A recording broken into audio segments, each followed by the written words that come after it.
Un constat, un combat. Dans un monde où une information en chasse une autre, de crise en crise, toujours ramené dans le présent, bienvenue dans la zone libre pour prendre un peu de hauteur. Dans une société de plus en plus dysfonctionnelle confinant à la dystopie, pour éviter le pire, un constat, un combat. Aujourd'hui, en partenariat avec la revue Disruption, Ciné Libre, Alain Delon. Salut Flavie, tu vas bien? Bonsoir Gauthier, ça va très bien. Il est un Tu petit peu sais, tard, ça va, mais ça va, on est un petit peu enrhumé, c'est ça pas va? voilà. Tu parles pour toi, moi je ne le suis pas du tout. Toi, tu es en meilleure forme que moi, je pense. Moi, je suis pas dans une forme olympique, Mais mais pour ouais, parler d'Alain et Delon. alors j'ai une idée à te soumettre. Mmh. C'est qu'on ouvre un Patreon qu'on propose à tous les militants de la France insoumise. Parce qu'en fait, on va parler aujourd'hui, suite à la mort d'une personnalité d'extrême droite, on s'était dit on allait faire une émission sur lui. On l'a repoussé et on l'a fait juste après la mort d'une autre personnalité d'extrême droite. Dite d'extrême droite, Alain Delon, oui, Oui, c'est vrai. donc et Jean-Marie Le Pen, donc ces derniers jours. Et donc je me dis, si on vend à la France insoumise qu'à chaque fois qu'on va parler de quelqu'un, il y a une personnalité d'extrême droite qui meurt, on peut peut-être se faire financer, Bah je ne ouais, sais pas, acheter un oui, meilleur éclairage, des par le micros. fonds Marianne, Qu'est-ce que tu en penses? Ah bah le fonds Marianne, par voilà. exemple. Très bonne idée. On Mmh. va, on va lancer. On a Non, mais beaucoup il de riches faut. idées en ce début d'émission. Nous sommes très Bah oui, inspirés. des petits Bah, entrepreneurs, il faut les aider et s'y mettre du cœur à l'ouvrage et qui permettent aux gens d'obtenir ce qu'ils veulent, pourront peut-être être généreux. Alors donc, on ne parlera pas d'un homme qui a fait le cinéma toute sa vie, Jean-Marie Le Pen, on va parler d'un homme qui a qui a fait fait le le cinéma. cinéma français, Quoi? qui a fait quelque part le cinéma français, enfin, depuis les années 60. Alors c'est rigolo parce que dans ma famille, on jurait que par Belmondo. J'ai vu tous les films de Belmondo. Ah oui, Populo, un petit peu gouailleur, de gauche, mais Alain Delon, je n'en avais jamais vu ah, aucun c'est quand avant même que tu étonnant. proposes, l'émission et donc je suis impatient. J'en ai regardé donc, Mmh. 2 sur lesquels Mmh. on va se concentrer, même si tu parleras des autres. Monsieur Klein d'un côté et Plein soleil de l'autre, donc, Mmh. Plein soleil de René Clément, c'est ça? Oui, alors moi j'en citerai quelques autres parce que, Ouais. voilà, comme ça bon, c'est vrai, j'en ai plus vu peut-être que toi. Ceci dit, ça commence à dater, mais disons que j'ai vu des Belmondo aussi, mais mais justement, tu faisais ce parallèle avec Belmondo, comme quoi Belmondo serait le prolo et puis un petit peu Delon plus de la race des seigneurs, pour citer un de ses films. Alors qu'en réalité, c'est Delon le prolo au départ, hein. Il vient d'un milieu, assez modeste. Il avait un beau-père justement qui était boucher, je crois, hein, bon, parce qu'il je ne me souviens plus exactement, Charcutier, je mais crois. Charcutier, pardon? soyons précis. Charcutier, je crois. Charcutier peut-être, oui. Parce que, il est fils, bon, je suis sûre pour faire un rappel rapide, de Fabien Delon qui était directeur du cinéma de Bourg-la-Reine, tiens, de Regina, et d'Édith Arnold qui était employée dans une pharmacie. Donc bon, ils appellent ça la petite bourgeoisie, oui, de banlieue en fait, hein. Ils sont originaires, la famille est originaire du Tarn-et-Garonne. Voilà. Et après, il a 4 ans quand ses parents divorcent. Il est d'abord confié à une famille d'accueil, hein, donc ça commence quand même un peu fort. Et, dans cette, d'ailleurs, le père de cette famille d'accueil est gardien de prison à Fresnes. Et puis après, sa mère épouse en secondes noces Paul Boulogne, un commerçant, donc un boucher charcutier de Bourg-la-Reine, hein. Voilà. Et c'est comme ça qu'Alain Delon passera son CAP de charcuterie, hein, avant de partir dans la marine. Je crois que il a dû partir en Indochine, hein, pour Et son. avoir une vie un petit peu de mauvais garçon. Alors, une vie de mauvais garçon, parce que à l'armée, ça se passe pas très bien, il se fait virer. Enfin, bon, il accumule, je crois, 14 punitions, totalisant près d'1 an de prison sur 3 ans. Et en même temps, c'est-à-dire, il se comporte un petit peu comme un petit voyou comme ça à l'armée, mais en même temps, c'est une période qu'il marque et il est plutôt, après, c'est un homme de droite, donc c'est pas quelqu'un qui rejette l'armée, hein. Donc il y découvre aussi tout ce qui est lié au sens de l'honneur, la France, le drapeau, etc. Quand Ceci il étant, je revient, pense que dans sa génération, le sens de l'honneur et la France et l'armée était quand même parce qu'il il est né en quelle année Delon? Il est né en 33-34 à peu près? En 33, oui, je crois que c'est un petit peu des choses qui étaient beaucoup plus naturelles qu'à notre époque. Oui, il est né en Le 35 sens du exactement. drapeau, Et donc, juste pour faire un rapide parcours donc de son enfance, adolescence et jeunesse, donc il rentre en France en 55. Il ne reprend pas contact avec ses parents, il se débrouille un peu tout seul. À Marseille, il est arrêté pour possession illégale d'un pistolet acheté en Indochine. Cette passion pour les armes, donc on va le suivre, puisqu'à Douchy, sa dernière demeure, enfin la demeure dans laquelle il habite depuis quelques décennies, je crois qu'il y a une grande collection d'armes. oui, Et alors de donc il stars américaines, ouais. d'armes de Colt, je me rappelle plus de qui, mais Mmh. c'est pas de Steve Mc non, je me rappelle plus, mais de stars américaines. Il a fait plusieurs petits métiers, il travaille aux halles, il est serveur dans des cafés, et puis, À à mon Pigalle. avis, dans les terrasses de café où il était serveur, il devait y avoir beaucoup de demoiselles. Oui, bien sûr, déjà beaucoup de demoiselles, mais aussi peut-être quelques hommes. Nous en reparlerons un petit peu plus tard.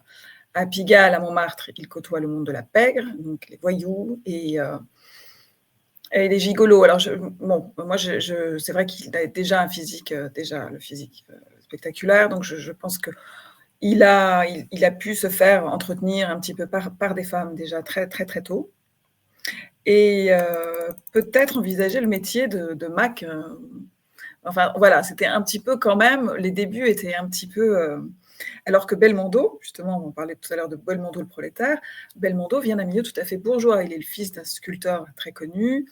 En réalité, Belmondo, c'est pas du tout un prolo. Et c'est Et assez c'est étonnant que rigolo ce comment cinéaste ils soit un peu envoient, inversé. Mmh. tu es d'accord qu'ils envoient 2 images, Oui.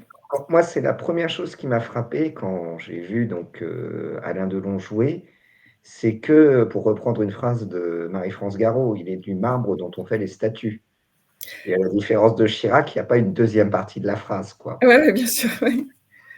C'est-à-dire que moi, j'ai toujours trouvé qu'il était en même temps ce côté race des seigneurs, pour encore reprendre ce titre de ce film, et en même temps, il a un petit côté voyou. Et Mmh. il oscille tout le temps. Et d'ailleurs, bon, alors il a tenu beaucoup de rôles de flic et finalement pas tant de rôles que ça de voyou. Mais il oscille un peu entre le Tancrède du Guépard toujours et la petite frappe un petit peu en termes de ce qu'il dégage. Mmh mh. Alors, toi qui as vu, j'allais dire Plein Soleil, c'est pas exactement un voyou dans Plein Soleil, c'est un peu plus compliqué que ça. Non, c'est Heu, pire, c'est à la fois pire que ça et mmh, ce que je trouve par rapport, en comparaison entre Monsieur Klein et Plein Soleil, c'est que dans Plein Soleil, il est remarquablement versatile. En fait, selon les scènes, il ne dégage pas du tout la même aura. ah oui? Là où dans Monsieur Klein, il est Il est déjà assez alors c'est minéral, il peut-être est toujours assez égal, dans Monsieur Klein. ouais, c'est ça, Un peu peut-être une parce que le statue. film est dans les années 70, mais on voit déjà qu'il est fin des années 70, dans une logique de Mmh. statue. Est-ce que je trouve que dans Plein Soleil, mais ça correspond un petit peu C'est drôle, à pardon, au rôle? c'est drôle, c'est aussi quelqu'un qui a une double personnalité. Mais ça m'a fait penser spontanément, alors c'est peut-être idiot, mais aussi par exemple au film de Godard de cette période, des années 60, où il y avait quand même pareil, Godard n'était pas encore prisonnier de sa statue. Mmh. Il y avait des films où il y avait de la joie de vivre, il y avait une invention un petit peu débridée et Mmh. je me suis dit que C'est drôle c'était ça. quand même Plein Soleil était assez parlant par rapport à ce cinéma français des années 60 où il y avait une forme d'allant. Mmh. Alors que dans Monsieur Klein, on voit déjà un Oui, ça cinéma français qui est peut-être plus s'assombrit. académique. Oui, plus Oui, qui académique s'assombrit, oui. Mais c'est vrai que et il y a plus c'est très sérieux. années 60, ça se passe, en Italie, sur la côte, je sais plus laquelle, mais ce village qui est très, très coloré là, en hauteur comme ça. Je Oui, ah, le nom Portofino, non? m'échappe. Et donc c'est très la Dolce Taormina, Vita, Taormina. Carmine, la Dolce Vita italienne. Après le film est très sombre. Moi j'aime beaucoup, alors ce film, Alors, en avant de général, commencer à parler du film, est-ce que mmh, tu veux faire le résumé des 2 films et puis après on embraye? oui, alors moi ce que je propose, on va parler des 2 films, puis après, moi je parlerai un peu d'autres films, donc on reviendra D'accord, aux années entendu. 60, mais on peut déjà commencer donc par ces 2 films. OK, On va mais commencer par Plein Soleil parce que il peut-être faisons le résumé des 2 oui, films oui, et bien comme sûr. ça après on pourra rebondir, Oui. faire des Alors, sur Plein Soleil, moi, je peux juste commencer dans le sens où je connais très bien l'histoire, d'abord parce que j'ai vu ce film-là et j'ai vu aussi plusieurs fois le Talented Mr. Ripley, qui est le remake américain et qui, une fois n'est pas coutume, est un très bon remake. Enfin, moi, j'ai même quelquefois tendance à préférer le second. En termes de réalisation, hein, pas en termes à cause des acteurs. Et puis, c'est inspiré de Patricia Highsmith, qui est un auteur américain qui travaille essentiellement le thème de la perversité, de la double personnalité. Donc, voilà, c'est un film qui a un thème très, très particulier. Je tenais aussi à dire qu'en fait, au départ, les rôles devaient être inversés. C'est Maurice Renet qui devait tenir le rôle de Ripley, et c'est Delon qui devait tenir le rôle de Greenleaf, donc de cet héritier jouisseur. Voilà. Et puis finalement, je crois que c'est Delon qui a convaincu René Clément, qui a dit non, mais c'est beaucoup mieux si c'est l'inverse, qui a voulu. C'est beaucoup mieux si tu me donnes le premier rôle. Oui, et puis c'est ça, il a compris que c'était le rôle qui pouvait propulser, que c'était le rôle. L'autre est un rôle plus passif, en plus il se fait assassiner assez vite. Enfin, je sais pas, peut-être pas aussi vite que ça, mais voilà, c'est le premier rôle, bien sûr. Alors moi j'aime beaucoup Maurice Renet, hein, qui est un acteur qui est mort assez jeune et qui est un acteur pas ultra connu, mais qui a une présence très particulière comme ça, un physique, une voix que moi que j'aime beaucoup. J'aurais tendance. Je trouve il a un côté très animal. Là où Delon, dans tout le film, a un côté très minéral. Et enfantin un petit peu aussi. Aussi un petit peu enfantin. Alors, pour rappeler le film, rapidement, je vais faire le résumé, tu feras celui de Monsieur Klein. Ça se passe en Italie. On commence à voir deux Américains qui sont manifestement de grands amis d'enfance, qui font beaucoup de plaques potaches. Et ces deux Américains embarquent sur le bateau, sur le yacht de l'un d'eux, qui est très riche, alors que l'autre est présenté comme un ami d'enfance, avec également la copine de ce riche Américain. Mais là, quand tu dis deux Américains, c'est déjà Delon, parce que Delon, il ne le rencontre pas incidemment Non, dès le début du film, en fait, on les voit attabler à la terrasse d'un café, en train de contrefaire les signatures de son ami, le riche Américain. Donc voilà. Et en fait, sur le bateau, on voit des situations de plus en plus tendues, qui amènent d'ailleurs la fille à débarquer. Et on découvre qu'ils ne sont pas du tout amis et que Delon a été envoyé pour ramener l'héritier aux États-Unis. Lui n'a pas envie de revenir. Et en fait, ça se termine par l'assassinat de l'héritier. Et à partir de là, Delon revient sur la terre ferme, et donc il s'appelle Ripley dans le film, et va commencer à prendre l'identité de l'héritier assassiné pour récupérer son argent et puis en fait aussi pour séduire la fille. Voilà. C'est à peu près le résumé. Parce que la fille, qui est donc, comment elle s'appelle elle est jouée par Marie Laforêt, mais Marge. Oui. La fille, en fait, elle ne sait pas que son fiancé est mort. Non, il présente qu'il a été, mais qu'il est. Alors, il dit même pas qu'il est mort. Il dit qu'il a décidé de rompre. Et il écrit d'ailleurs. Oui, voilà, c'est ça. Il écrit les lettres à sa place, etc. Donc lui, il reste avec elle, mais elle attend le retour de son fiancé. Elle dépérit. Mais à la fin, elle est séduite par lui. Et au moment où il est sur le point d'avoir la victoire, il se repose sur la plage. Et pendant ce temps-là, en fait, il avait mis en route la vente du bateau de son ami. Pour gagner de l'argent, il veut toujours avoir plus, en fait, d'une certaine manière. Il ne sait pas s'arrêter. Et alors que le bateau est ramené sur la terre ferme, on découvre que le cadavre est resté attaché au bateau. Voilà. Et donc, il perdra tout. Et c'est pas du tout la même fin dans le remake. Alors, je ne sais pas comment ça se termine dans le livre de Patricia Highsmith, surtout qu'elle a fait plusieurs livres sur Ripley. C'est vraiment, c'est un trame. Donc, il doit pas se faire arrêter à la fin du premier. dans ce cas-là.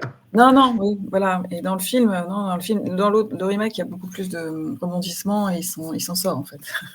Mais bah, là-dessus, moi, c'est ce que j'ai trouvé. En fait, la fin du film m'a beaucoup fait penser à The Killing, à la fin de The Killing de Stanley Kubrick, tu sais, qui est un des premiers films de Kubrick qui raconte des bandits qui font un casse. Mmh.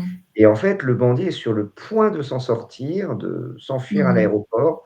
Et dans la dernière minute, les flics viennent l'arrêter. Mmh. Et ça fait tellement, en fait, à contre-courant par rapport au reste du film.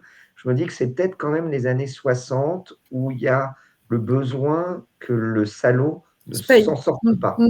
Heu Mmh. et on se dit qu'au dernier moment, la morale C'est ça, et on dit oui. j'ai trouvé la fin un petit peu artificielle, honnêtement. Oui, moi, c'est vrai que la fin, moi, me gêne. D'abord, elle arrive comme ça coupe un peu. Ça nous, ça nous laisse sur notre faim. Et, et c'est vrai que alors, je veux pas dire je veux pas faire d'erreur, mais je préfère la fin du remake parce qu'elle est plus subtile, et elle est plus, je dirais, amenée avec le temps. Tandis que là, c'est une fin un petit peu, oui, voilà. Mais en même temps, en fait, c'est intéressant de croire jusque quasiment à la fin qu'il y a un twist à la fin, en fait. De croire qu'il y aura une Oui. certaine fin, et puis, bon, ça se passe souvent d'ailleurs comme ça, mais parce que sinon ce serait un peu ennuyeux aussi. Mais c'est vrai que la fin est un peu décevante. Un peu, on reste sur un. Tu vois ce que je veux dire? Ça fait moi, j'ai trouvé que ça faisait très années 60. Mmh. La morale est sauve, Ouais, circulez bonnes gens. C'est un peu comme, Arsène Lupin, ouais. qui est un peu un cambriolage, mais bon, il n'oublie pas de taper sur les Allemands à la fin quand même, parce que c'est un peu toujours l'ambiguïté, en fait, avant les années 70, où, l'ordre moral, la moral majority, comme disaient les Américains dans les années 90, doit à peu près Ouais. prévaut.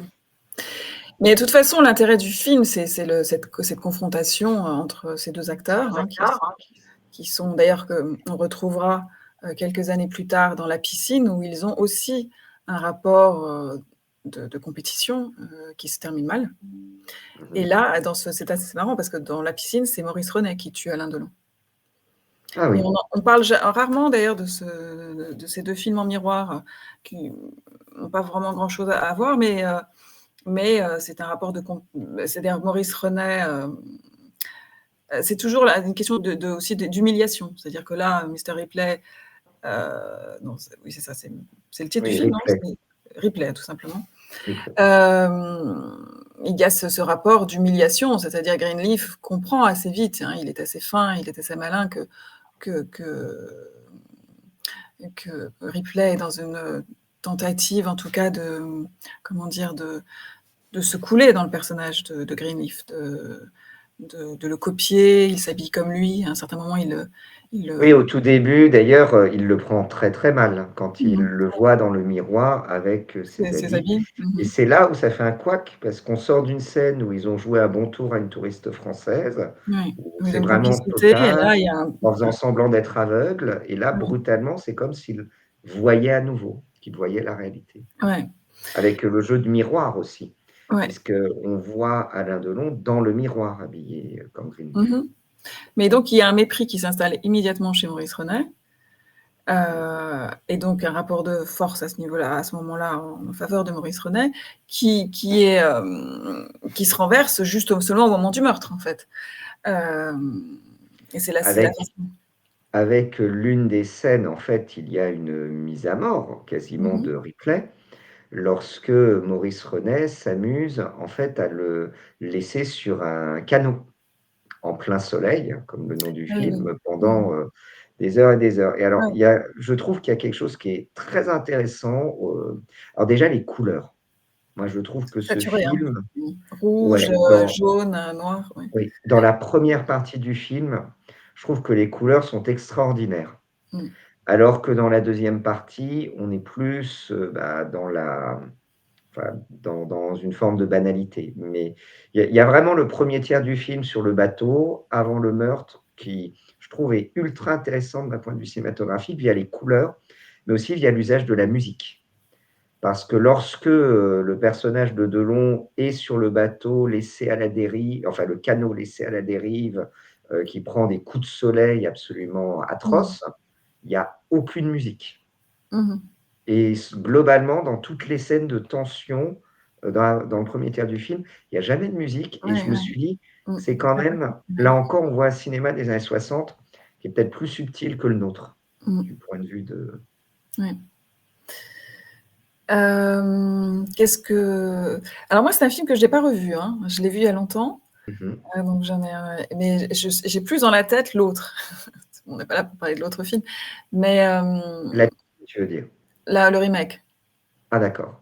Alors justement, qu'est-ce qui change dans le remake par rapport à Ah, parce qu'il y a un truc déjà que je trouve assez rigolo, encore très années 60, c'est que ce sont des Américains qui parlent français et je pense que maintenant, faire un film en 2024 où on aurait comme ça 2 disons qu'ils l'ont Français adapté, ils l'ont fait, ils ont transformé les oui. personnages en français. Tandis que Ah non, non, ils sont c'est pas très clair. On sait pas ouais, trop mais façon maintenant en qu'ils ont gardé des noms 2024, là, anglais. Mmh. ça m'a un petit peu choqué parce Mmh. qu'il y a voilà, le Greenleaf doit repartir en Californie. Ah d'accord, ça c'est clair. Et Ouais. j'ai trouvé là-dessus alors Greenleaf qui est quand même un personnage, qui est un sacré salaud, hein. Pas très peu sympathique. Bah, c'est Il un est enfant gâté, un héritier, un jouisseur, et puis pour pas reprendre une grand-chose. expression à la mode, c'est un pervers narcissique Oui. puisque, notamment, Marge donc écrit un livre sur, Frangelico, si je me rappelle bien et il a à cœur de lui montrer que son livre ne sert à rien, qu'elle ne sert à rien. D'ailleurs pour ça qu'elle quitte le bateau. Ouais. Il est alors il y a moins cette humiliation, je crois, dans le remake. Bon, c'est peut-être pas tellement important de f comparer tout le temps les 2, mais je tenais aussi à dire qu'il y a un autre remake sur Netflix en ce moment, qui s'appelle Replay, tout court, et c'est en noir et blanc, c'est très, très beau visuellement.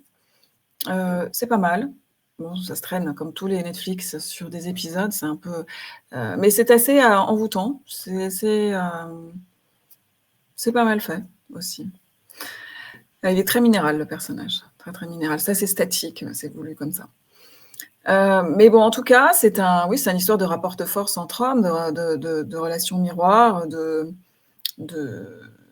d'envie du personnage d'Alain Delon d'endosser, qui vient on ne sait pas d'où il vient, hein, d'ailleurs, parce qu'il prétend être un ami d'université, mais l'autre ne se souvient pas de lui, en fait.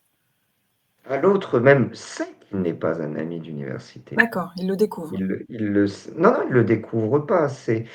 Mais c'est un moment dans le bateau où, je crois que c'est Marge qui lui dit: «Mais enfin, pourquoi tu fais ça à ton ami tu as fait ça à ton ami après la solation?» Mmh. et Ah non, il Greenleaf lui dit: «Non, répond, non, c'est pas du tout mon ami» et c'est là aussi où tout est dit, en fait, de manière très claire, mais sans appuyer. mmh. Donc, je trouve qu'il y a vraiment ce côté huis clos est vraiment subtil. Il y a une montée dans le malaise. Pareil, le meurtre m'a beaucoup fait penser un peu à la violence des films de Takeshi Kitano.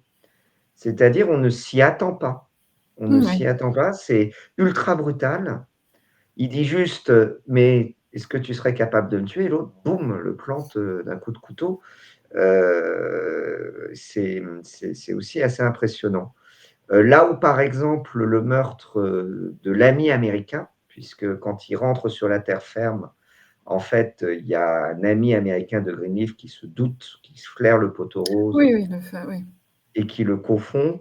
Là, c'est un meurtre qui est beaucoup moins efficace parce que je crois qu'il y a pas la même tension qui s'est créée entre les personnages. Mais En alors, attends, fait, il il le tue manque comment? Maurice Renet pour le reste du film. Je trouve Pardon? que Ouais. je trouve que Maurice Renet, Mmh. malheureusement, une fois qu'il est mort, Oui, on il sent. manque pour le reste du film. Oui, oui, oui, oui, il nous manque une fois qu'il est mort un peu trop vite. Mais quel est l'acteur qui joue cet ami américain qui se fait assassiner aussi par Je Ripley? sais pas, il a Je le pas visualise plus parce que je visualise il malheureusement est un assez soupe. gros avec un chapeau Ouais. et un Mmh. costume blanc, voilà. Il est assez malin et il flaire ce qui s'est passé et Oui, c'est ça, bah, il connaît progressivement, voilà, parce qu'il laisse des traces, donc il a beau, contresigner les chèques, et changer d'hôtel. En fait, le problème, c'est qu'il je ne sais pas si tu te rappelles de sa relation avec Marge, Oui.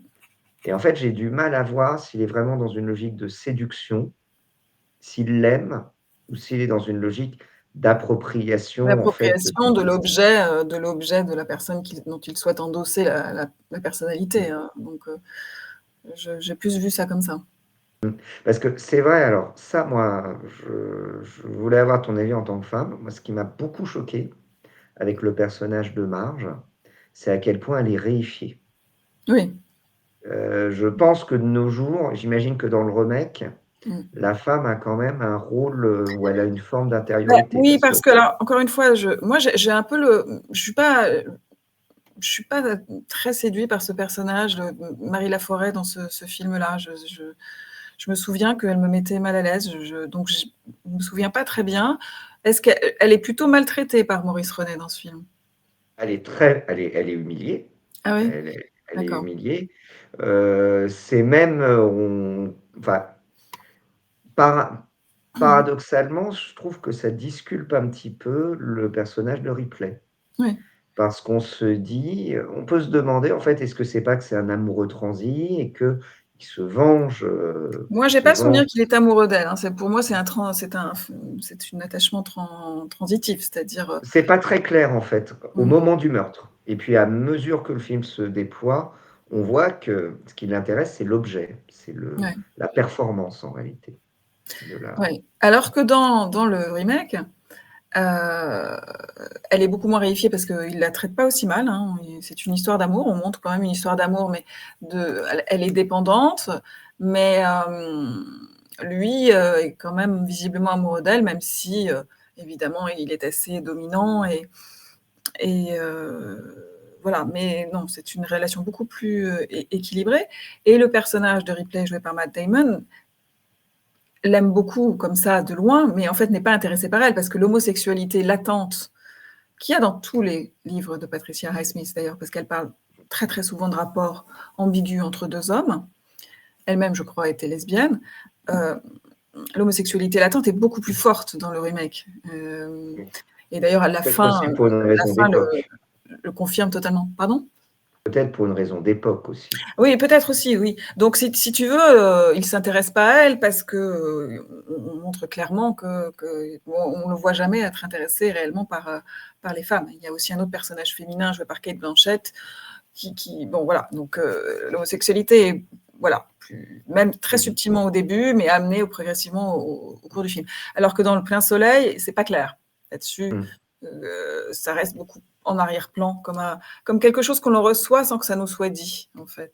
Bah, je trouve qu'il y a vraiment c'est ça qui est intéressant dans le film, c'est qu'il y a une vraie marge d'interprétation, Mmh. et que dans tous les moments de grande tension, bah, justement, va y avoir un ralentissement du film. La scène qui m'a beaucoup marqué, c'est la scène quand il va tirer tout l'argent du compte en banque, Ouais. de sa victime, parce que c'est une scène qui se fait donc il y a une grande tension, là encore sans musique. Et ça m'a encore une fois beaucoup fait penser au cinéma de Takeshi Kitano, dans Hanabi. Je ne sais pas si tu as vu Non, je l'ai pas vu. Hanabi? Lorsque, en fait, il y a une scène de casse, où en fait, le policier va dévaliser une banque pour, obtenir de l'argent afin de payer l'ultime voyage à sa femme mourante, et ça se fait de manière en fait, pas le casse de manière bruyante, mais de manière ultra, sans son, sans Mmh. violence, sans énervement. Il monte juste le pistolet et la personne va chercher l'argent. Enfin, il y a vraiment, une manière apaisée. Mmh. Enfin, tendue mais apaisée. Je ne sais pas Mmh. si bon, Oui, c'est oui, oui. paradoxal Mmh. et quand il, alors là, il y a pas de casse parce qu'il va juste contrefaire la signature pour tirer l'argent, Mmh. mais c'est quand même un braquage de banque, mais un Mmh. braquage de banque légal, j'ai envie Ouais. de dire.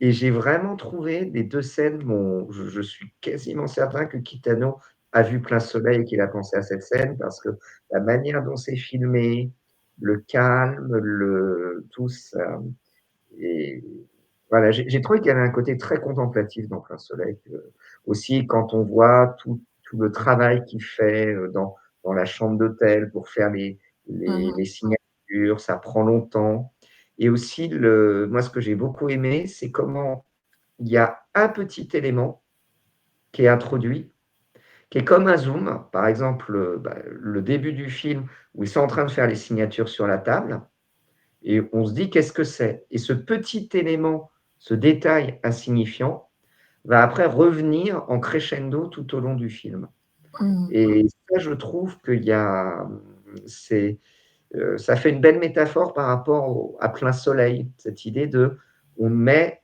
en fond la lumière, mais ça nous aveugle tellement qu'on ne Oui, le voit pas oui. et tous les gens ne voient pas, en Mmh. fait, Ripley Mmh. parce que, comme un assassin japonais, il se tient en pleine lumière. Il Mmh. ne se cache et voilà, c'est un peu Oui. mon Oui, analyse oui, non, du c'est pas film. mal comme parallèle, c'est intéressant. Mmh.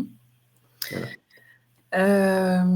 Alors donc voilà, donc on va peut-être passer à Monsieur Klein, mais donc Oui, après je ferai peut-être une petite liste pour nos auditeurs de films, oui, oui, bien sûr. les principaux films de Delon conseillés, avec, je peux le conseiller de voir avec un petit mot sur chaque. Donc là, j'avais mis en parallèle La Piscine. Donc La Piscine, c'est Jacques Deray, ça date de 74 peut-être par là, je peux pas dire, enfin des années 70.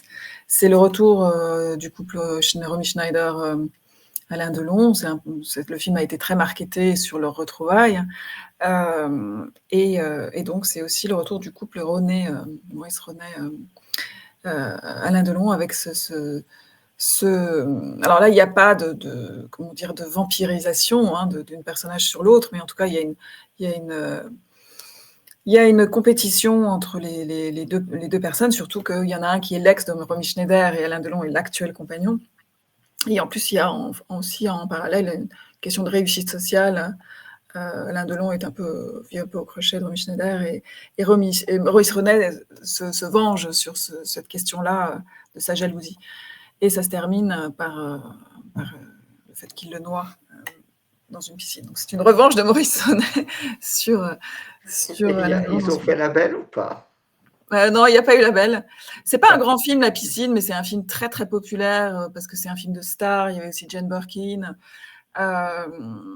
C'est vraiment voilà un film de parce que star et c'est Alain aussi Plein Delon, soleil. Ça se passe sur la dans une juste villa pour sur le la côte. replacer un peu dans la carrière de Delon, Delon était déjà connu avec Plein soleil ou c'est Ah, le film qui lui a permis ah non d'accélérer? non, il était connu. Il avait déjà fait quelques films, mais c'était pas encore c'était pas encore une star, je dirais. Je vais vous regarder rapidement ce qu'il avait fait avant. Moi, je pense que c'est vraiment je dirais un des films qu'il a lancé après Plein soleil, c'est 1960, oui. Avant, il avait fait des petits films et pas des rôles principaux, et dont un film avec Romy Schneider, justement le fameux film Christine, qui était un film un peu sucré, qui se passe aussi en Autriche, je crois, dans la lignée des Sissi. Non, non, Plein soleil est son premier, je dirais le premier film où il a un premier rôle, oui, tout à fait. Donc c'est vraiment OK, celui-là qui le lance, oui. d'accord. Alors donc Monsieur Klein, maintenant. Alors, Monsieur Alors Klein, c'est toi qui as choisi les 2 films. Moi, ouais, j'ai trouvé que ton choix était très bien, sans flagornerie aucune, parce qu'il y a vraiment ce côté en fait, c'est 2 films sur le double.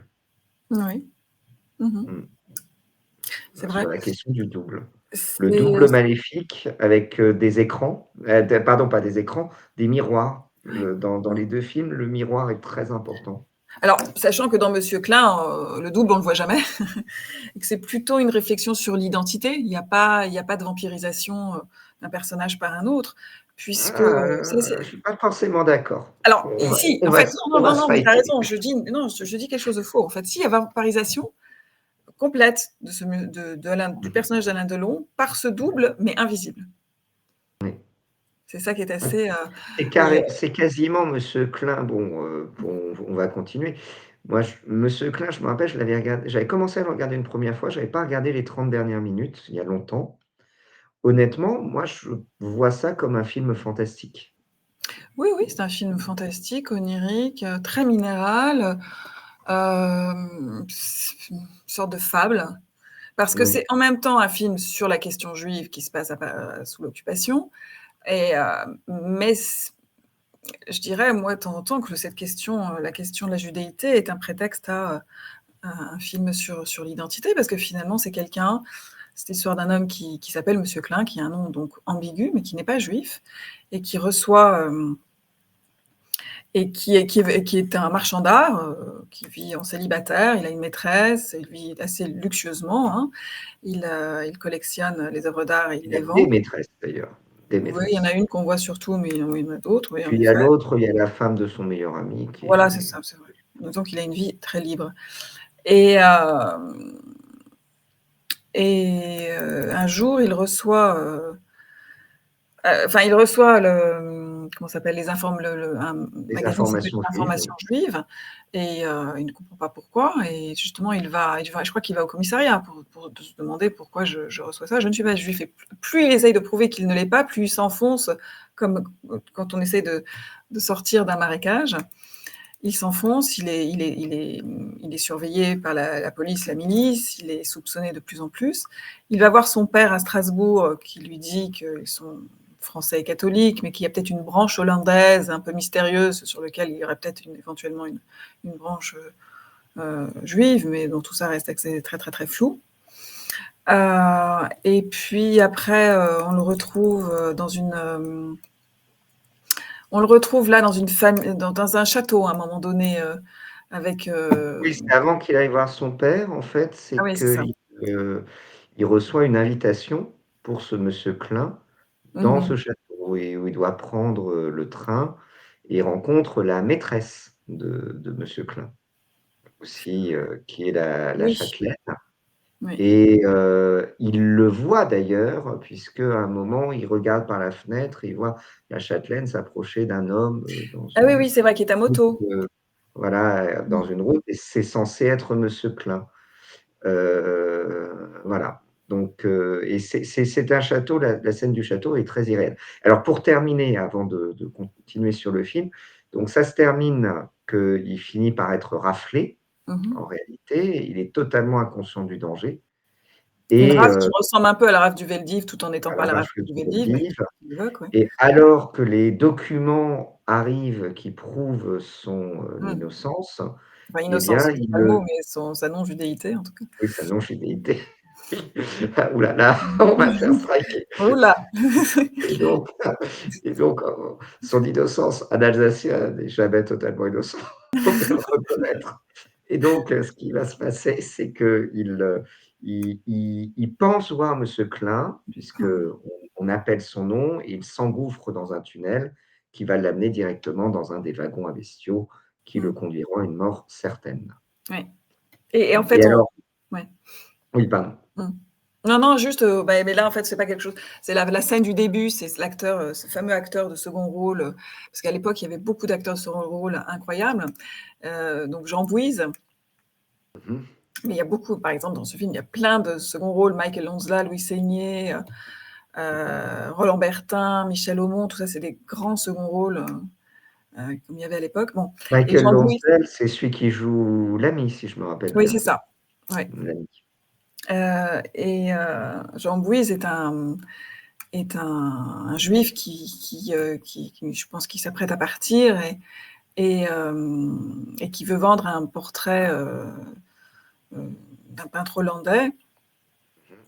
Et en fait, on sent que c'est quelqu'un qui est pressé de fuir la France, quoi. Et d'ailleurs, c'est juste avant qu'il découvre le numéro d'information juive sur son paillasson. Et justement, à ce moment-là, ce monsieur qui vient de lui vendre le tableau lui dit, voit qu'en effet, il est pris pour un juif, et il lui souhaite bonne chance. Et Et quand il est dans le après, wagon à effectivement, bestiaux à la fin. Que Alain Delon ait utilisé la situation pour acheter le tableau à un prix dérisoire Oui, oui, oui. aussi. Donc il y a ce côté profiteur de guerre. Mais Il y a assez vraiment un cynique, côté. assez indifférent à la question juive. Et Je sais pas si tu connais cette série un petit peu d'horreur des années 80 américaine, Les Contes de la Crypte, où c'est un personnage qui a un vice, et à la fin de l'épisode, il est puni par ce vice d'une manière un petit peu macabre, et surtout d'une manière assez ironique. Et c'est j'ai comme dans trouvé, Seven, ça. On est puni par les 7 péchés capitaux. Ouais. oui, sauf que dans Seven, je pense que ça se prend plus au sérieux. Ouais. là, je trouve alors, c'est un peu le problème que j'ai avec Monsieur Klein, c'est que je trouve que toute la dimension fantastique, la dimension un petit peu de fable est très, très réussie, mais que parallèlement, parfois, le film en devient un petit peu Pesant. lourd, Mmh. Mmh. pesant, Mmh. notamment la fin. Je trouve qu'elle est pas assez onirique, en fait. Heu, Bah, à la fin, donc on retrouve donc ce personnage, oui, à qui il a acheté le tableau, qui est juste derrière lui, voilà et qu'il regarde. ouais. Non, la fin, bon, elle est pas onirique, mais elle est assez forte. Après, c'est Joseph Losey, hein, c'est un réalisateur qui est lourd, hein, souvent. C'est un réalisateur, Mmh. qui fait, je pourrais d'ailleurs, il faudrait que je des Tu films veux qui dire sont lourd comme le disent les jeunes? C'est-à-dire, non, non, pas dans ce ou sens-là, lourd mais c'est souvent, comment on pourrait qualifier le appuyé? cinéma de Joseph Losey? Appuyé? Et on est sur des thèmes qui sont souvent liés d'ailleurs à la perversité, encore une fois, au rapport, à au rapport, des rapports ambigus entre les personnages. Il a fait ce fameux film qui s'appelle The Servant, qui est un de ses films les plus connus, qui est le rapport entre un valet et son maître à Londres, hein, ça se passe à Londres dans les années 60, qui est un aristocrate, un peu jouisseur, qui ne fout pas grand-chose. Et en fait, rapidement, les rôles vont s'inverser, tu vois. Les rôles de domination vont s'inverser. Donc, Losey, c'est toujours des thématiques comme ça, d'ailleurs, qu'on pourrait ramener d'ailleurs il aurait pu adapter Ripley, tu vois. Je me demande s'il n'a pas d'ailleurs adapté un roman aussi de Patricia Highsmith. Alors juste un peu pour te reprendre, il y a, la première scène, la scène d'ouverture n'est pas la vente du tableau. Il y a d'abord une scène très longue, où on voit une femme juive, Oui, oui, c'est vrai. soupçonnée C'est d'être vrai. juive, Mmh. se faire ausculter par un médecin. Mmh. Et il y a alors déjà, bon, c'est une scène qui met très, très mal à l'aise parce que c'est une scène de nudité, mais avec une nudité qui n'est absolument pas sexualisée, Ouais. en Mmh. opposition à Monsieur Klein qui, est là encore, une statue. Mmh. Heu et aussi parce que c'est une scène qui dure très longtemps, qui on voit qu'il y a un viol de l'intimité et là-dessus, je pense que le début est beaucoup plus est fort parce que sinon, si on ne en fait, on voit la menace. On voit la menace et on voit le côté sordide. Ouais. Tandis que si, il n'y avait pas cette scène, et bien, le film serait beaucoup plus léger Mmh. Enfin, plus et abstrait, disons que peut-être plus abstrait là. Et je pense il a peut-être ouvert le film sur cette scène mmh, pour marquer la menace, comme tu dis. mmh Oui. Parce et qu'après, si tu veux, là, on est dans l'onirique.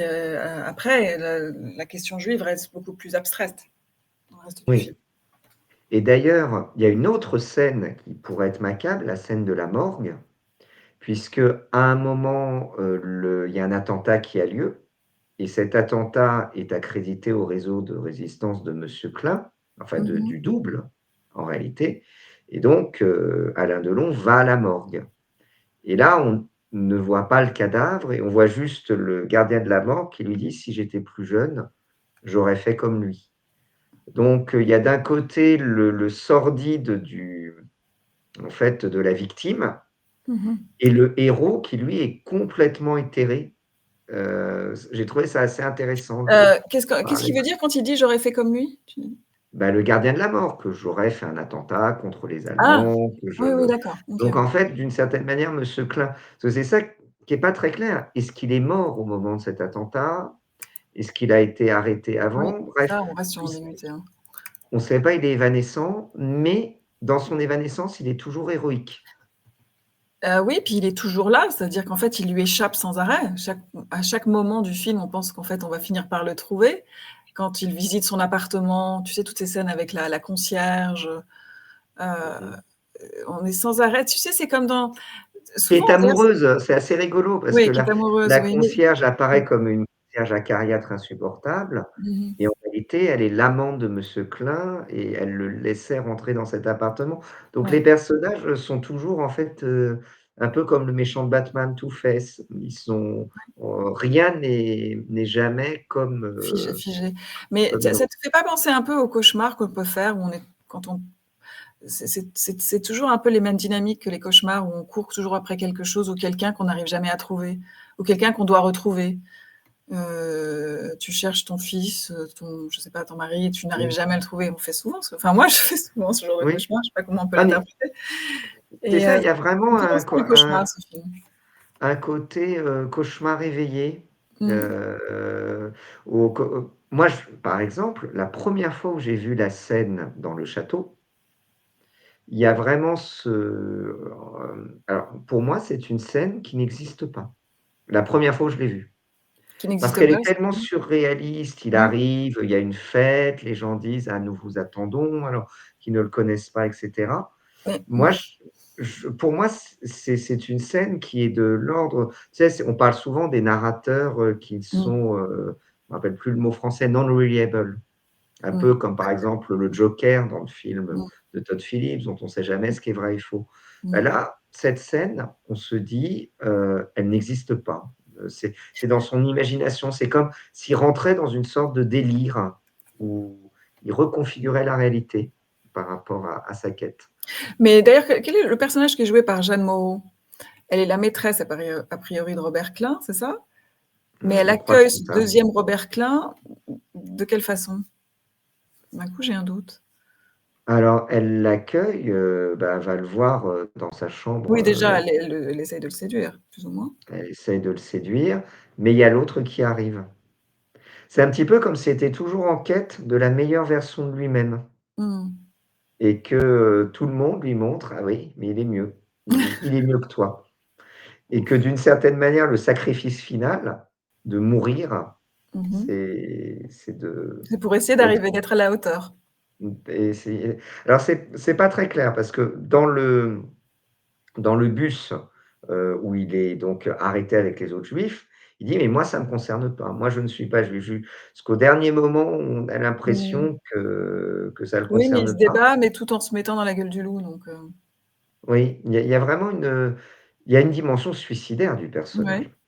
C'est-à-dire qu'en même temps, il est attiré, enfin d'ailleurs un peu comme dans Plein soleil, il essaye presque d'endosser la personnalité de ce type après il court sans arrêt parce qu'il a l'impression que c'est une meilleure version de lui-même. Mais cette course le mène au suicide Mmh. qu'il, finalement, finit par accepter inconsciemment.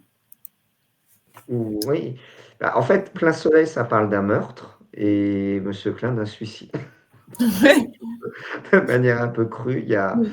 il y a un peu ça, c'est une descente aux enfers, notamment, bah, il y a le moment où comment dire? Où on le dépouille de tous ses biens, où la police vient prendre toutes les choses de son appartement. On sent que c'est un personnage, qu'est-ce qu'il est une fois qu'on lui a retiré les, Bah, c'est ces aspects l'aspect matériel de tout ce qui est lié au matériel dans sa vie. Il habite un très bel hôtel particulier, il est marchand d'art, il a des maîtresses, mais une fois que tu lui retires ça, c'est le vide, en fait. alors il a le moment de bravoure, c'est quand il fait jouer du piano. Au moment où les policiers viennent, tout prendre. Mmh. Il y a un peu ce côté, le panache français, c'est le moment où le personnage, Oui, a une sorte de sursaut par rapport à des moments où il est oui, c'est vrai, complètement terne. c'est vrai. Peut-être pouvons-nous passer à une rapide, Alors oui, juste peut-être une question de synthèse. Je sais pas comment tu le vois, parce que bon, alors j'ai regardé ces 2 films, tu m'as un peu déformé ma perception des choses, mais sur cette question du double, est-ce que pour faire un peu une généralité sur la carrière d'Alain Delon, mmh on mh, voit quand même que c'est une star. Il y a toujours l'ambiguïté de la star. Joue-t-elle un rôle dans mmh. la vie réelle? Joue-t-elle un rôle dans le film? Joue-t-elle la star? Comment tu vois Alain Delon par rapport à cette question du double, heu, dans ces 2 films, de la personnalité? Tu vois, sur la réflexion de qu'est-ce que c'est le métier d'acteur pour lui? Tu veux dire par rapport au film? C'est-à-dire dans quel sens tu Bah, donnes? par rapport, oui, je suis pas très clair. À la fois par rapport au film, parce que les 2 films sont quand même Mmh, une réflexion sur le double, sur ouais. l'identité et un acteur, on dit toujours qu'en fait, il a une personnalité double. Oui, ou qu'il n'en a pas et qu'il endosse, de multiples masques. Bon Voilà. après, c'est pas le cas d'Alain Delon, il avait vraiment une personnalité, mais, moi alors je vais répondre sur un truc qui me vient comme ça à l'idée, mais qui est pas forcément c'est-à-dire qu'on a je crois qu'il y a un de ses biographes qui, après sa mort, hem, heu, a quand même acté de l'éventuelle bisexualité d'Alain Delon.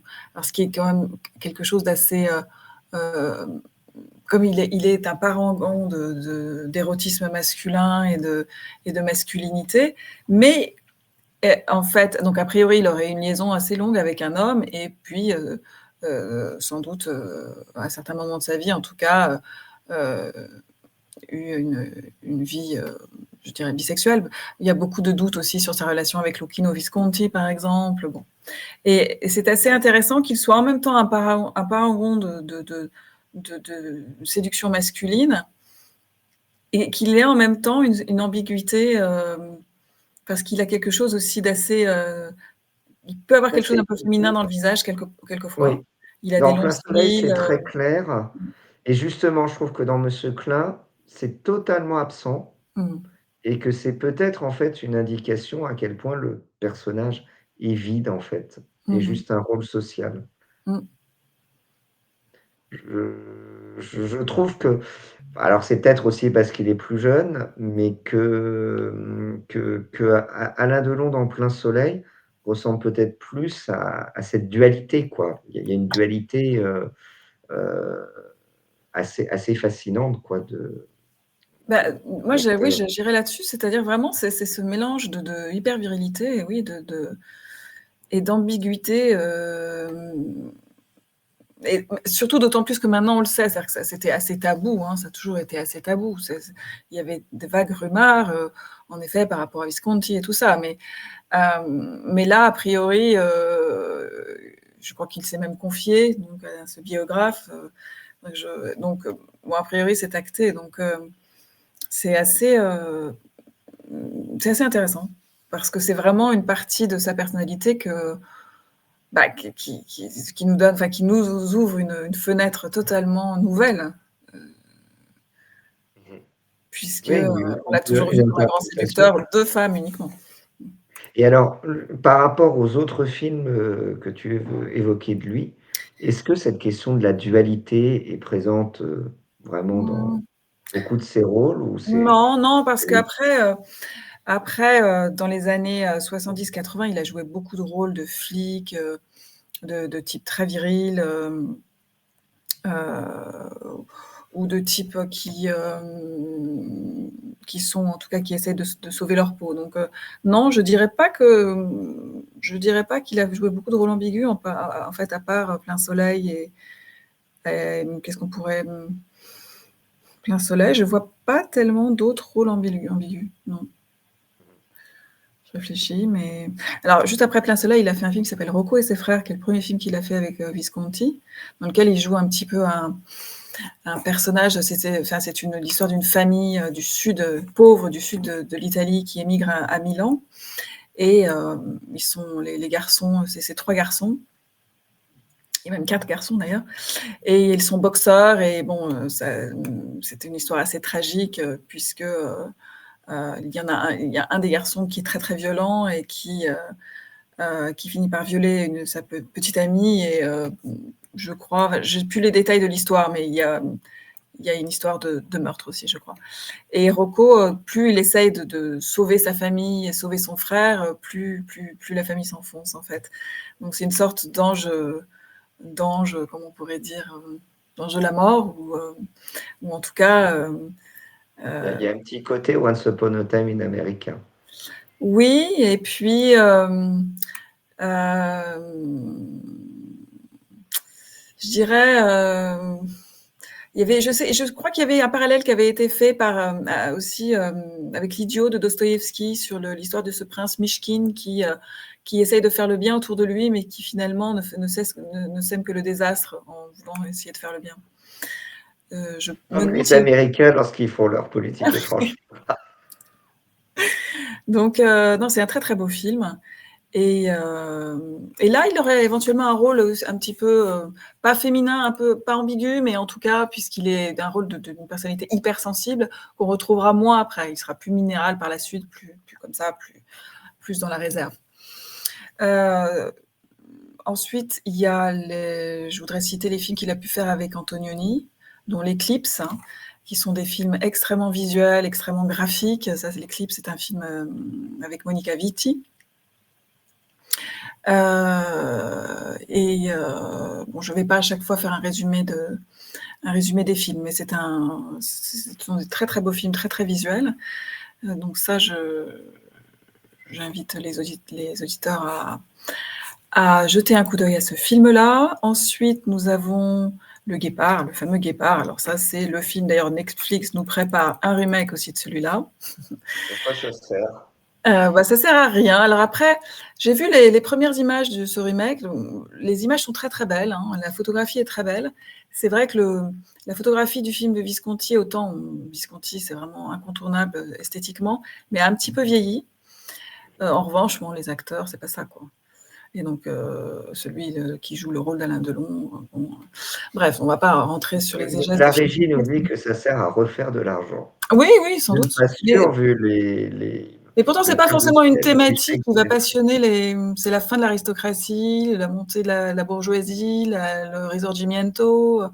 Est-ce que ça passionne les auditeurs Netflix? Bon, les téléspectateurs Netflix, je ne sais pas. La question, est-ce que, donc sur la bande-annonce, est-ce qu'ils ont mis des noirs?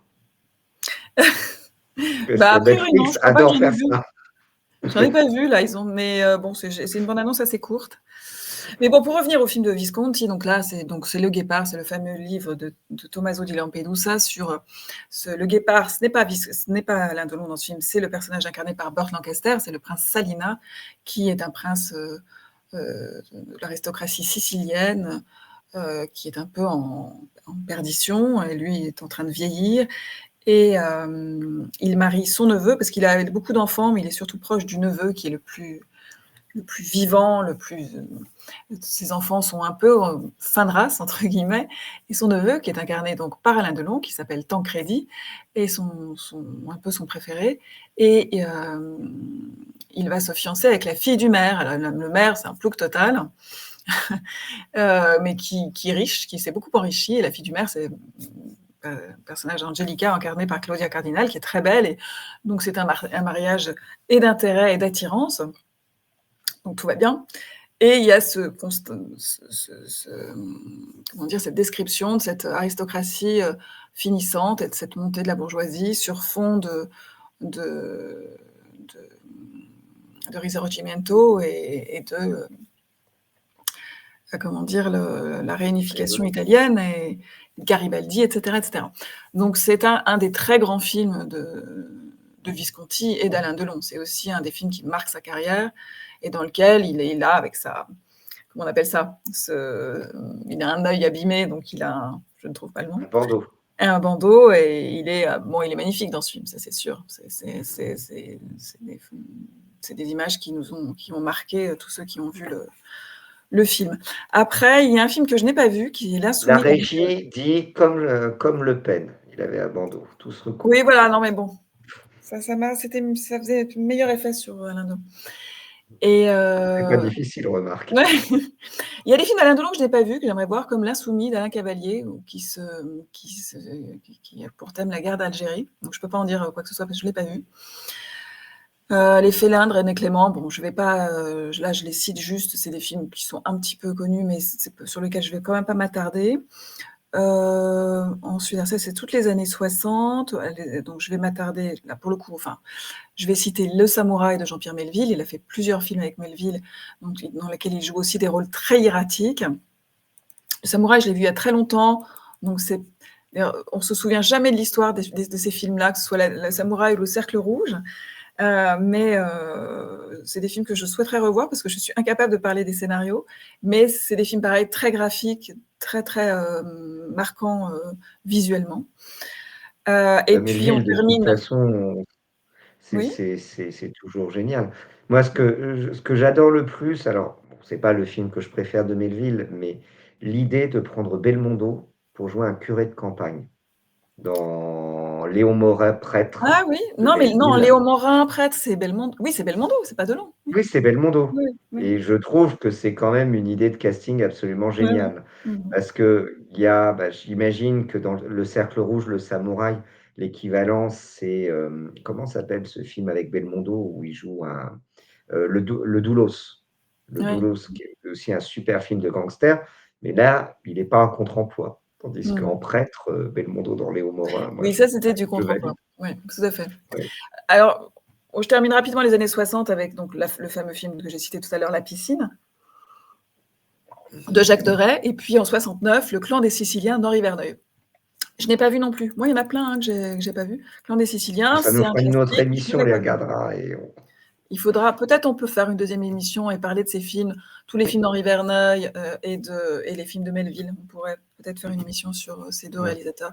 Parce qu'après, nous avons Le Cercle Rouge de Jean-Pierre Melville, que je n'ai pas vu non plus. Donc, après, donc ça, c'est les années 70. On peut citer L'assassinat de Trotsky de Joseph Losey, donc le même réalisateur que pour Monsieur Klein, que je n'ai pas vu non plus. Et puis, après, vous avez Un flic de Jean-Pierre Melville, que j'ai vu il y a très longtemps.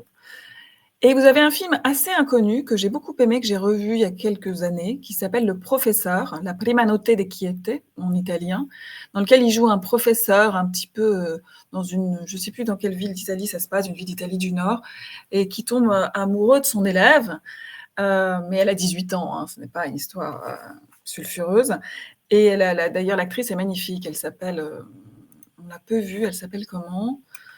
C'est une actrice d'origine russe qui s'appelle Sonia Petrovna. Et, et voilà, il tombe amoureux de cet élève qui est très mélancolique, très belle et très mélancolique. Ça se termine mal, évidemment. C'est un film assez sépulcral, très très beau. Donc j'invite aussi, c'est un film très inconnu d'Alain Delon, dans lequel il joue un loser, totalement un loser du début à la fin. Donc c'est assez inédit. Ensuite, pour terminer les années 70, ou alors il y a par exemple un film qui s'appelle Traitement de choc d'Alain Gessua. C'est l'histoire d'une clinique où, je ne sais pas, les médecins assassinent les patients, enfin un truc un peu, voilà, pas très sérieux, mais je me souviens de ce film. Ça fait partie des films qui passaient beaucoup à la télévision. Vous avez Deux hommes dans la ville de Giovanni, vous avez La race des seigneurs de Pierre Garnier de Fer. Je crois que ça, c'est plutôt sur les milieux politiques. Voilà, je m'en souviens plus très bien, mais toi, j'ai vu Les fameuses Saintes Glaces avec Mireille d'Arc. Et puis, nous arrivons là à Monsieur Klein, 76. L'homme pressé, d'après Paul Morand, d'Emmanuel Molinaro, 77. Et 77 aussi, Mort d'un pourri de Georges Lautner. Ça, je l'ai revu il y a quelques mois. C'est très, très bien, Mort d'un pourri. C'est vraiment un snapshot des années 70, de tout ce que ça annonce, de ce que deviendra le libéralisme. C'est un film très intelligent, très cynique, très bien fait, c'est un thriller. Et franchement, il est assez passionnant à plusieurs niveaux, ce film. Donc, j'invite nos auditeurs à se jeter sur Mort d'un pourri le plus vite possible. Bon, je termine là les années 70, il y en a eu quelques autres. Après les années 80, si je me rappelle bien, ça se gâte un petit peu. Alors, ça commence à se gâter dans les années 80 et carrément dans les années 90. Alors, dans les années 80, on a quoi ? On a Trois hommes à abattre de Jacques Deray, Pour la peau d'un flic. Alors, que des histoires de flics. Hein, et Pour la peau d'un flic, Oui. Le choc, Le battant, tout ça. Il y avait Anne Parillo. Donc là, c'est Super Mec. Il est invincible. C'est un peu quand on voit, c'est comme les films de Belmondo des années 80. C'est ça, c'est ça. Ouais. Ça me fait un peu penser à ce que disait David Bowie, Be yourself, don't replicate yourself. Ouais. Et le cinéma français, à partir des années 80, commence à se répliquer. Et c'est le début, en fait, de la fin de l'américanisation, puisque oui, puis aussi parce que, par exemple, même quand il a joué Charlus dans Un amour de Swann de Schlondorf, et toutes les adaptations de Proust sont pour moi totalement catastrophiques. Je crois que c'est inadaptable, ou alors il faut être d'une subtilité totale, mais je pense que c'est par essence inadaptable, Proust. Mais Donc il fait quand même il fait Un amour de Swann, il fait le fameux Notre histoire de Bertrand Blier moi je me souviens quand c'est sorti en 84, c'est vraiment un film enfin j'étais très, très jeune, hein, quand même. Mais je me souviens de ce film qui était il s'agissait de relancer un peu la carrière d'Alain Delon, de lui faire des films un peu plus intello, pas que des films de flics. Mais enfin, c'était un drôle de film dont je me souviens pas très. Le scénario était un petit peu improbable. Et les années 90, c'est la cata. J'ai juste envie de citer, pour marquer la cata, Le jour et la nuit de Bernard-Henri Lévy. Je ne sais pas si tu as jeté un coup d'œil sur ce film, mais c'est Non, impressionnant. la vie est trop courte. Le Ah non, film mais aussi il qui faut en était voir beaucoup 10 la 000. cata, c'était le film avec Belmondo, Une chance sur deux. Tu sais, avec Belmondo, Vanessa Paradis. J'ai Ah vu ouais, ouais. notamment une scène où ils sont à McDonald's avec Belmondo et ils Ouais. mangent des hamburgers. Je crois que je ne l'ai même Ça, pas vu parce que moi, on ça voit me sur déprimait YouTube. trop. Enfin, donc, Ouais. je n'ai pas vu ces derniers films-là. Mais le BHL, je ne suis pas sûre, je ne l'ai pas vu en entier parce que c'est insupportable. Mais il a joué aussi dans un Astérix. Si je me rappelle bien, il a joué Oui, César sans dans un doute. Oui. Astérix. Mais oui, sans doute. C'est les années 2000, ça, par contre. Moi, les années 2000, je n'ai même pas envie d'aller. Astérix aux Jeux Olympiques. Bon, Ouais. on va arrêter là parce qu'après, voilà, il vaut mieux Non, arrêter je là. t'ai plus, la cour est pleine.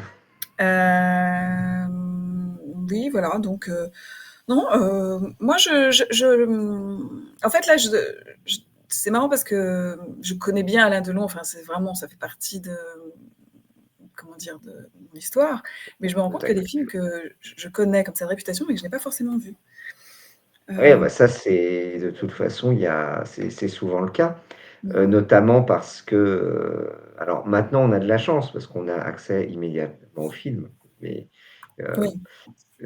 tandis qu'à l'époque, c'était pas si Les facile que films ça, en avaient une fait. vraie aura parce que c'était tellement compliqué. Il fallait attendre qu'ils passent à la télévision ou au cinéma en reprise. Et puis Enfin, moi, je me cinéma de la rappelle avoir République. commencé ma cinéphilie sur des cassettes de films. Il y avait, je ne me rappelle plus quel réalisateur français qui disait: «Je suis un fanatique de la cassette parce que ça me permet de développer une connaissance intime du film». Mmh. Tandis que quand on voyait le film uniquement au cinéma, Oui, et qu'on ne pouvait pas se le repasser et on repasser ne des pouvait pas se scènes. le repasser. Mmh. Et je me demande si ça ne retire pas aussi une forme un petit peu de magie des films, parce Ah, ça que retire. Ah oui, oui, le complètement. repasser, se le repasser, en fait, Mmh. on laisse pas la mémoire se cristalliser, imaginer des On a un choses, rapport au film complètement différent. Maintenant, on vampirise les films, on les possède, on peut se les. on en fait Alors c'est vrai qu'on a des accès, que best-of c'est sur agréable, YouTube. mais il n'y a pas la magie du tout qu'on avait à l'époque parce que le film était quelque chose qu'on ne pouvait pas posséder, donc justement. Donc, Mmh. bon, on avait quand même eu les vidéocassettes, enfin les cassettes vidéo, c'est vrai. Donc dès les années 80, ça a été possible, mais bon. Ouais. J'aimerais rebondir là-dessus, peut-être, pour conclure, c'est, parce que la question de posséder un film, maintenant on peut Mmh. posséder les films, ce qu'on ne pouvait pas. Et pourquoi est-ce que Alain Delon, parce qu'il y a pas l'équivalent de Alain Delon dans le cinéma actuel, je pense mondial, heu, pourquoi en fait ce genre de star, tu vois? Tu me disais Ripley, Matt Damon. Matt Damon quand même, Oui, c'est pas Alain Delon. Non, mais parce que le ouais, film est traité complètement différemment. En effet, Matt Damon n'est oui, pas du oui, tout un non, non, séducteur, hein, n'est non, pas mais du tout séduisant. juste, c'est assez rigolo que Matt Damon remplace, Alain Alain Delon. Delon. Mmh. Et est-ce que ça veut dire que d'une certaine manière, maintenant en fait, une star comme Alain Delon n'est plus possible dans le cinéma parce qu'il y a une dimension de mystère. Il y a une dimension de mystère qui est de contrôle, en fait, de l'information, de contrôle de la dualité. Mmh. Alors que maintenant, à partir des années 80, on va chercher plutôt des stars qui nous ressemblent. Mmh. Tu vois, par Oui, mais exemple, oui. l'équivalent d'Alain Delon aujourd'hui, c'est qui? C'est Jean Dujardin. Mmh. C'est un gars. Mais c'est un gars, C'est ouais. quelqu'un Mmh. qui est tellement, en fait, un petit peu vide, qu'on peut se couler dans lui, tandis que personne ne peut se couler dans Alain Delon Oui, de oui. Plein Soleil ou de Monsieur Klein. Je sais pas ce que tu en Oui, non, penses? c'est clair. Non, mais c'était une star, hein, déjà. Il y a des comédiens, des acteurs, des stars, hein, c'est pas déjà les mêmes statuts. Mais c'est vrai que ce qu'il a incarné aussi, le fait qu'il était intimidant, hein, c'est quand même très particulier. C'est ce qu'il dégageait, c'était, oui. Après, bon, oui, on a eu Georges Clooney, et cetera, mais c'est pas la même chose. Ça Georges reste Clooney, ouais, très, très lisse, en fait, quand on Et puis Georges Clooney boit du café. En plus, ouais.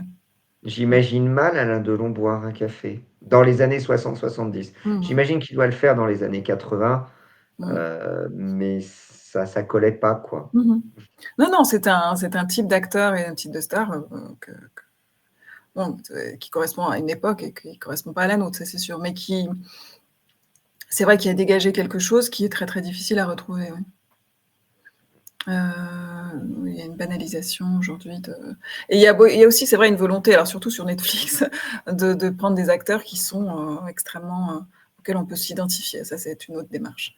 Ce qui n'était pas du tout la démarche des débuts du cinéma et des années 60. En fait, le cinéma jusqu'aux années 60 raconte des épopées. Mmh mh. C'est l'épopée tandis que désormais, on n'est plus dans une logique d'épopée, on est dans une logique de reproduction, et on voit que même aux États-Unis, c'est pas qu'une question de déclin du cinéma français. Aux États-Unis, qui y a-t-il encore comme star? Harrison Ford, c'est plus sous garantie à cet âge-là. Les dernières grandes stars qui ont émergé, c'est, tu dis Clooney, il peut y avoir aussi DiCaprio, Mmh. Kevin Brad Costner dans Pitt. les années 90, Ouais, mais ça commence à remonter, ça quoi. datait. On voit par exemple l'équivalent des stars, Robert Pattinson, Sam Worthington à une époque. Timothée Chalamet, d'ailleurs, tu les remarqueras qu'ils sont tous assez, sur cette ambiguïté sexuelle d'ailleurs, dont on parlait tout à l'heure. Oui, Timothée Chalamet et Pattinson, on le voit plus d'ailleurs, tu dis où Robert Pattinson? Pattinson. Pattinson, il va rejouer Batman. Non. Il va rejouer Batman, mais remarque, on ne le voit pas beaucoup quand il joue Batman, mais c'est un autre Mmh. débat. Mais oui, voilà, il y a maintenant, c'est plus possible en fait, je pense, une Johnny star comme Depp, oui, Delon, on est tout en régie de Johnny y Depp, c'est vrai. compris dans le système américain. Johnny Depp avait quand même pas, un charisme, c'est vrai qu'après c'était Oui, plus des il a profils un 60 ans, peu Johnny Depp. adolescents, pas terminés. Oui, et puis il a On nous 60 cite ans. Robert Downey Jr., mais il n'était en rien à un niveau de starification de celui d'Alain Delon, mais il avait une vraie personnalité, Robert Downey Jr. Oui, mais c'est pareil, c'est quelqu'un qui doit avoir la soixantaine Ah maintenant, oui, Robert Downey Jr. ouais. Il y a vraiment pas de. C'est fascinant en fait comment le cinéma n'arrive plus à produire ses stars.